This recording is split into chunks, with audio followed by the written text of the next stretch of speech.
Hey everyone, and welcome back to the channel. Today we're diving into a topic that might seem a bit heavy, but I promise you, it's one of the most empowering conversations we can have. We're talking about designing your legacy and creating a routine for embracing the end of life. Now, I know what you might be thinking. Isn't this a bit morbid? But stick with me. Thinking about the end isn't about being sad. It's about living more fully, more intentionally right now. It's about making sure the story of your life is one you're proud to tell. So, what does it even mean to design your legacy? It's not just about wills and finances, though those are important. It's about the impact you have, the memories you create, and the values you pass on. It's the answer to the question, what do I want to be remembered for? And creating a routine around this isn't a one-time thing. It's a practice, a way of living that brings clarity and purpose to your days. Let's break this down into a practical routine, something you can start incorporating into your life, no matter your age or stage.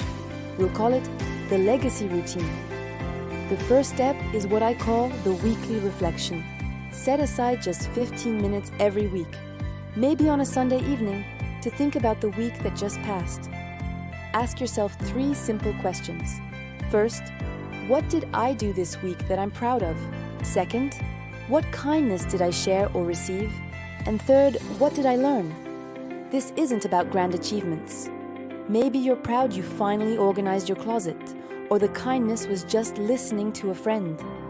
The point is to actively notice the good and the growth in your life. The second part of our routine is the monthly connection. Once a month, make a deliberate effort to connect with someone important to you in a meaningful way. This isn't just a quick text message. It's a phone call, a video chat, or even better, an in-person visit. We often get so caught up in our daily grind that we forget to nurture the relationships that matter most. Your legacy is deeply intertwined with the people you love. Make sure they know it. Ask them about their lives, share your stories, and create new memories together. These connections are the real treasures we leave behind. Next up, let's talk about the quarterly review. Every 3 months, take a bigger picture look at your life. This is where we get a little more practical. Are your important documents in order? Things like your will, medical directives, and a list of important contacts. It might sound daunting, but breaking it down into a quarterly task makes it manageable. Think of it as a gift to your loved ones. Having these things organized removes a huge burden from them during a difficult time. You can find simple checklists online to guide you through this process. It's about creating peace of mind for you and for them. During this quarterly review, also think about your values. Are you living in alignment with what's most important to you? Maybe one of your core values is creativity, but you haven't picked up a paintbrush in months. Or perhaps it's community, but you haven't volunteered or gotten involved lately.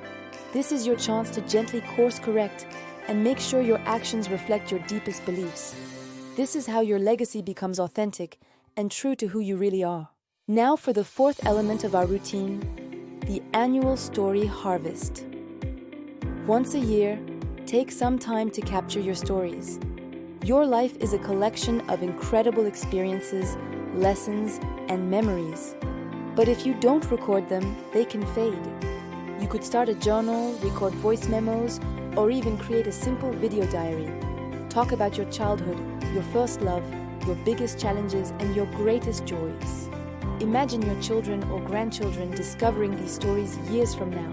It's an invaluable gift, a way to share your wisdom and your spirit long after you're gone. You don't have to be a great writer or a filmmaker. Just be you. Your authentic voice is what matters. This annual harvest is also a great time to think about tangible legacies. Is there a skill you want to pass on? Maybe it's your grandmother's baking recipe, your knack for gardening, or your ability to play an instrument. Make a plan to teach someone. Is there a cause you're passionate about? Look into how you can support it, whether through volunteering or donations. This is about weaving your passions into the fabric of the future.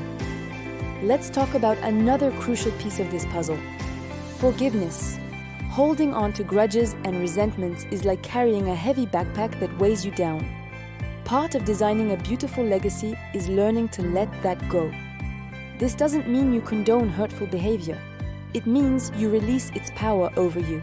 Make it a regular practice to ask yourself, is there anyone I need to forgive, including myself? Forgiveness is a gift you give yourself. It frees up your energy to focus on love, joy, and creating positive connections. It allows you to move forward with a lighter heart and a clearer mind. And on the flip side of forgiveness is gratitude. A daily gratitude practice can fundamentally change your perspective on life and, by extension, the legacy you build. Before you go to sleep each night, think of 3 specific things you're grateful for. It could be the warmth of the sun, a delicious meal, or a laugh you shared with a coworker. This simple act trains your brain to look for the good, to appreciate the small moments that make up a life.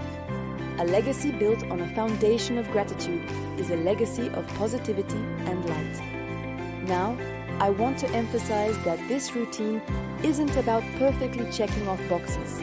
It's a flexible framework. Some months you might be more focused on practical planning, and other times you might dive deep into storytelling. The goal is to make thinking about your legacy an ongoing, positive, and integrated part of your life, not a scary task you put off until it's too late. Embracing the end is not about giving up on life. It's the exact opposite. It's a catalyst to live more bravely, love more deeply, and act with greater intention. When you know your time is finite, you start to prioritize what truly matters. You stop sweating the small stuff. You take that trip, you learn that skill, you say, I love you more often. You start living the story you want to be remembered for. Think of it this way.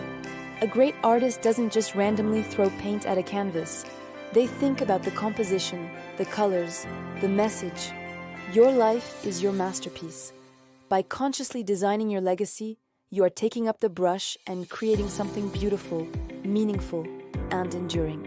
You are ensuring that your impact on the world is a positive one. So, I challenge you today to start your own legacy routine. Begin with the weekly reflection, just 15 minutes this Sunday. See how it feels to consciously acknowledge your life and your growth. You might be surprised by how empowering it is. This journey is personal and it's profound. It's one of the most loving things you can do for yourself and for the people who will carry your memory forward. Thank you so much for joining me for this important conversation today. I hope it's given you a new perspective and some practical tools to start designing your own incredible legacy. If this video resonated with you, please give it a thumbs up and consider subscribing for more content on living a meaningful and intentional life. I'd love to hear your thoughts in the comments below. What's one thing you want to be remembered for? Thanks for watching, and I'll see you in the next one.